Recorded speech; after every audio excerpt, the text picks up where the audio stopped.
Hello मेरे प्यारे साथियों, कैसे हो आप सभी लोग। मैं सोनू चौधरी आपका एमए गुरुकुल पर हार्दिक स्वागत करता हूं।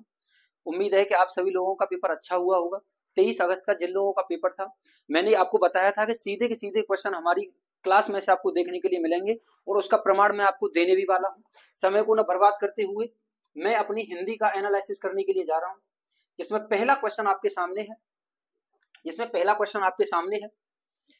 देखिए, पहला क्वेश्चन दे रखा है कि एक और अजगर ही लख, एक और अजगर ही लख, एक और मृग राय, विकल बटो ही बीच ही परयो मूर्छा खाए। जिन लोगों ने मुझसे पढ़ा था वो जाकर के वीडियो में देख सकते हैं। इसका सही आंसर क्या था? भयानक रस। मैंने ये आपको बताया था, यही एग्जाम्पल सीधा का सीधा मैंने क्या दिया था, एग्जाम्पल दिया था। ये क्या कहा था? मैंने कहा था आप इसे इंपोर्टेंट कर लीजिए, ये क्वेश्चन हो सकता है कि आपको देखने के लिए मिले। तो इसका सही आंसर क्या होने वाला है? भयानक रस। अगले क्वेश्चन की मैं बात करता हूं, निम्नलिखित में कौन सा शब्द अलंकार नहीं है? तो देखिए, कौन सा नहीं है? श्लेष होता है, अनुप्रास होता है, रूपक होता है। तो कौन सा नहीं होता? रूपक नहीं होता। कौन सा नहीं होता? रूपक नहीं होता। देखिए, श्लेष होता है, अनुप्रास होता है और यमक होता है। क्योंकि हमें पता है 5 प्रकार के होते हैं। कौन कौन से? अनुप्रास, यमक, श्लेष, वक्रोक्ति और विवक्षा। अगले में क्वेश्चन की बात करता हूं। देखिए, जब दो व्यंजन एक साथ मिलते हैं तो उन्हें क्या कहते हैं? ये मैंने वर्ड वाला के आपको लास्ट में कराया था। उन्हें क्या कहते हैं? संयुक्त व्यंजन कहते हैं। जाके हमारी क्लास देखिए, उसमें आपको पता चलेगा कि संयुक्त व्यंजन किसे कहते हैं। जहां जो दो वर्णों से मिलकर बने होते हैं उसे आप क्या कहते हो? संयुक्त व्यंजन। क्या कहते हो आप? संयुक्त व्यंजन। इसी में यही पूछा था कि जब दो व्यंजन एक साथ मिलते हैं तो उन्हें क्या कहते हैं? संयुक्त व्यंजन कहते हैं। अगला क्वेश्चन देखिए, अगला क्वेश्चन है कि अगम आगम शब्द युग्म का सही अर्थ है। तो अगम का मतलब क्या होता है? दुर्लभ। और आगम का मतलब होता है उत्पत्ति। तो इसका सही आंसर क्या होने वाला है? दुर्लभ और उत्पत्ति। अगला क्वेश्चन दे रखा है आपका, निम्नलिखित में मूक का अनेकार्थ शब्द कौन सा नहीं है? तो देखिए, मूक का मतलब शांत भी होता है, आपका गूंगा भी होता है और चुप भी होता है। तो इसका कौन सा आंसर है? विवश नहीं होता। क्या नहीं होता? विवश नहीं होता। अगला क्वेश्चन दे रखा है, निजवाचक सर्वनाम का प्रयोग किस वाक्य में हुआ है? निज का मतलब क्या होता है? मैंने कल ही या अभी कुछ दिन पहले क्लास ली थी, उसमें सर्वनाम की जो क्लास ली थी उसमें मैंने आपको बताया था स्वयं ही। क्या था? स्वयं ही, खुद ही, आप ही, ये सब किसके लिए आते हैं? ये निजवाचक के लिए आते हैं। तो इसका सही आंसर क्या होने वाला है? आप भला तो जग भला, आप भला तो जग भला। अगला क्वेश्चन देखिए, क्या भूलू क्या याद करूं, क्या भूलू क्या याद करूं, हरवंश राय बच्चन की आत्मकथा श्रृंखला का कौन सा भाग है? तो ये कौन सा भाग है? पहला भाग है। कौन सा भाग है? इसका पहला भाग है। अगर मैं अगले क्वेश्चन की बात करता हूं, हिंदी भाषा के लिए साहित्य अकादमी पुरस्कार के प्रथम विजेता कौन थे? तो ये कौन थे? ये माखनलाल चतुर्वेदी थे, जो कौन रहे? पहले विजेता रहे। अगर मैं अगले क्वेश्चन की बात करता हूं, अगर मैं अगले क्वेश्चन की आपसे बात करता हूं तो अगला क्वेश्चन दे रखा है कि निम्नलिखित, देखिए निम्नलिखित में, देखिए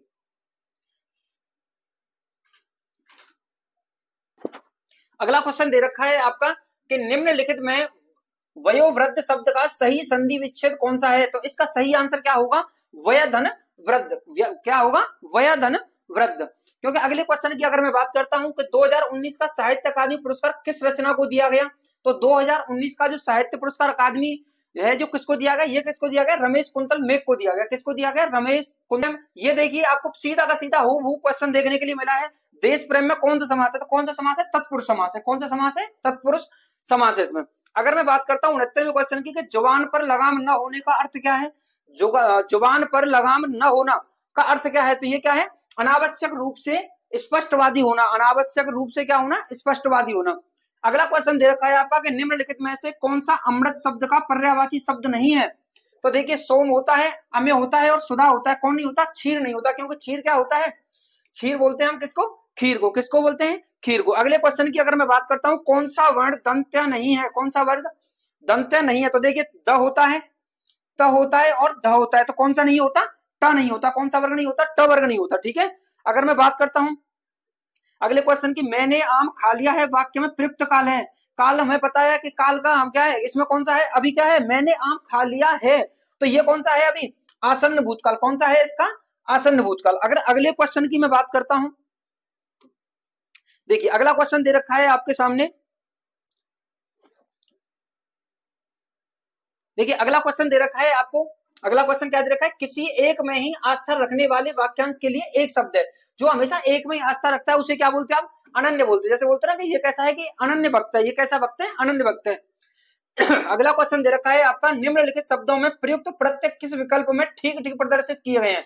यानी पहला है धमाका, धमाका। दूसरा है लड़ाकू, उड़ाक और छिलका। देखिए, इसमें कौन सा है ये कौन सा है आका, और ये कौन सा आकू, और ये कौन सा आक, और ये का। तो इसका सही आंसर क्या होने वाला है 74 का ए होने वाला है। अगर मैं 75 में क्वेश्चन की बात करता हूं, शुद्ध वाक्य का चयन कीजिए, शुद्ध वाक्य का चयन कीजिए। देखिए मध्यकालीन युग में कलाओं की बहुत उन्नति हुई, तो ये कहां से गलत है, ये कलाओं नहीं क्या होगा, यहाँ कला की बहुत उन्नति हुई। अगर इसकी बात करता हूं मैं, इस समय मोहन की आयु 20 वर्ष है। जो इंसान जीवित होता है उसके लिए हम क्या किसका प्रयोग करते हैं, उम्र का प्रयोग करते हैं, ना कि आयु का। अगर मैं अगले की बात करता हूं, साहब ने कहा, ये देखिए साहब ने कहा है कि किसी को अंदर ना आने दिया जाए, जाने की जाए यहाँ क्या होगा, आने नहीं दिया जाए। तो इसका सही आंसर कौन सा होने वाला है, वे चाहे भले ही ना आए पर तुम्हें आना होगा।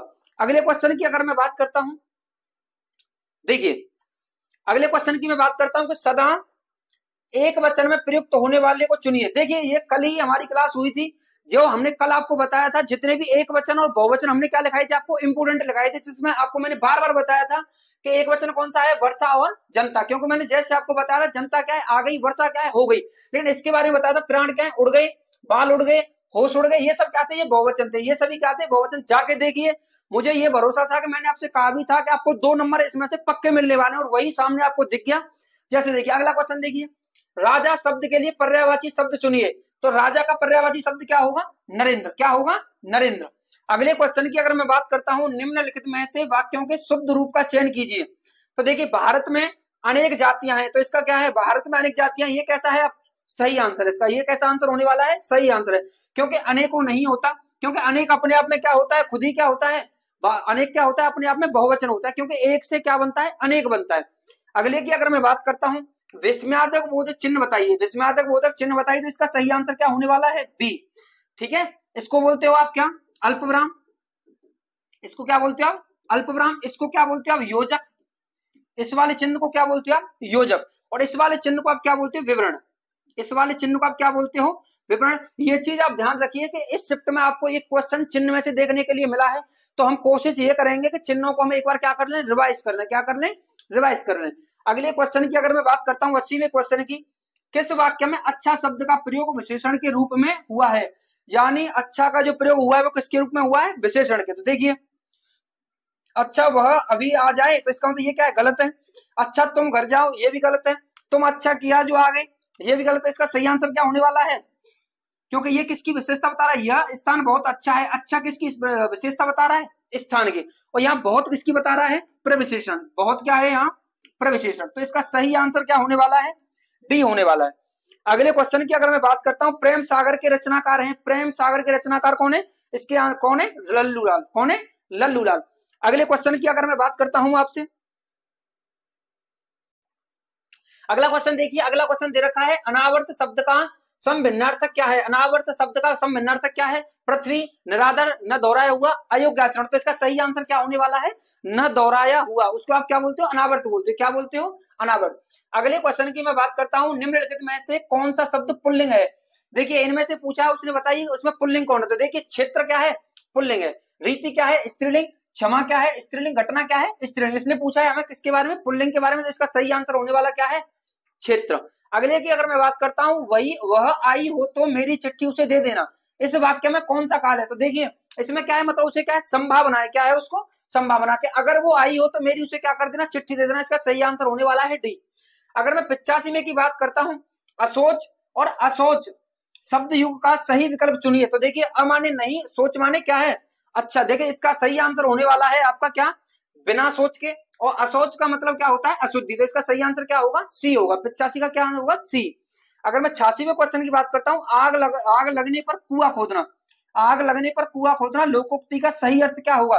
तो देखिए इसका सही होगा, इसका आंसर होगा संकट के समय बचाव के लिए सोचना। संकट के समय बचाव के लिए सोचना। तो इसका सही आंसर क्या होने वाला है, संकट के समय बचाव के लिए सोचना। अगला क्वेश्चन दे रखा है, जिसे सरलता से पढ़ा जा सके, जिसे सरलता से पढ़ा जा सके उसे हम क्या बोलते हैं, सुपाठ्य बोलते हैं। उसे क्या बोलते हैं, सुपाठ्य बोलते हैं। अगला क्वेश्चन देखिए, अगला क्वेश्चन दे रखा है आपका, निम्नलिखित में से कौन से शब्द में उपसर्ग नहीं है।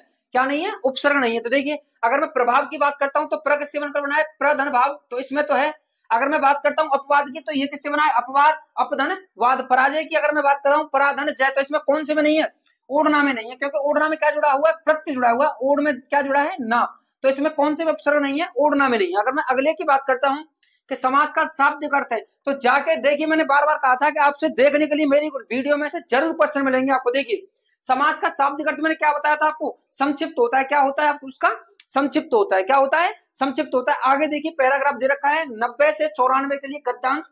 हमें इसके क्वेश्चन आगे करने वाले हैं। जैसे देखिए शिक्षा को वैज्ञानिक और प्रभावी मूलाधार देकर हमने जहां भौतिक प्रवेश को पूर्णता, ऐसे में आपको क्या करना है कि इनको पहले पढ़ना नहीं है, आपको क्या करना है, डायरेक्ट क्या करना है, आपको क्वेश्चन पढ़ने हैं।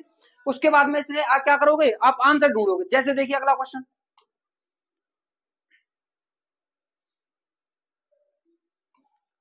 चलिए देखिए, अगर मैं 90 में क्वेश्चन की बात करता हूं कि आधुनिक मानव विकास को सर्वांगीण नहीं कहा जा सकता है क्योंकि, इसका सही आंसर क्या होने वाला है, ए होने वाला है। क्या होने वाला है, साहित्य धर्म कला आदि मानव चेतना से निर्वासित।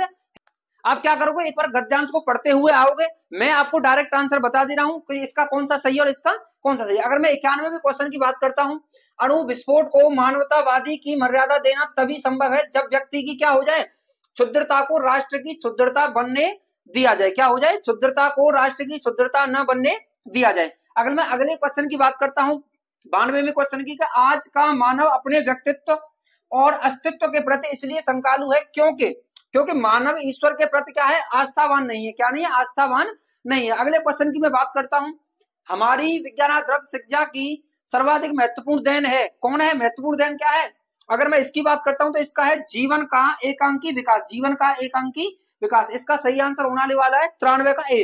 अगर मैं 94 की बात करता हूं तो मानव जीवन को भस्मासुर बनने से कैसे रोका जा सकता है, तो ये आपके पैराग्राफ में ऊपर दे रखा है। तो इसका सही आंसर क्या है, डी, नैतिक आत्मिक मूल्यों को विकसित करके। क्या करके, नैतिक आत्मिक मूल्यों को विकसित करके। हिंदी का एनालिसिस हमने किया। अगर मुझे उम्मीद है कि आप क्या करोगे, जाकर के कम से कम 4 से 5 क्वेश्चन आपको डिक्टो देखने के लिए हमारी क्लास से मिले हैं। आप लोग क्या करिए, जाइए एक बार हमारे क्लास देखिए। उससे क्या है कि आगे आने वाले पेपर में आपको क्या होगा, फायदा होगा। जीएस का एनालिसिस कराने के लिए आपके बीच में अब अजीत सर आने वाले हैं। आप सभी के लिए धन्यवाद। जय हिंद। अभी आपको हिंदी का एनालिसिस सोनू सर ने कराया। 23 अगस्त फर्स्ट शिफ्ट का पेपर हिंदी का एनालिसिस आपको बखूबी समझ में आया होगा और इसी के आधार पे आपको प्रश्नों की तैयारी आगे आने वाली शिफ्टों के लिए करनी है। तो मैं आपको जीएस का एनालिसिस, जो आपके 37 से 38 क्वेश्चन जीएस जीके के अंतर्गत आपके पूछे जा रहे हैं, उनका एनालिसिस कराने वाले हैं। तो किस प्रकार का ट्रेंड पहली शिफ्ट में 23 तारीख में देखा गया है, ठीक है। तो चलिए स्टार्ट करते हैं। पहला क्वेश्चन, द स्कारलेट लेटर किसने लिखी है। तो स्कारलेट लेटर के लेखक कौन है, तो ये हो जाते हैं आपके नथाएल हार्थोन नामक व्यक्ति, ठीक है। कौन है, नथानिएल हार्थोन नामक व्यक्ति, ठीक है। 113 से आपका ये क्वेश्चन पेपर जीएस का स्टार्ट है। उपयोगकर्ताओं के बीच लगातार संचार को प्रोत्साहित करने के लिए किस सोशल मीडिया प्लेटफॉर्म में स्ट्रीक्स नामक सुविधा है। तो स्ट्रीक्स जो नामक सुविधा है वो किसमें है आपकी, वो है आपकी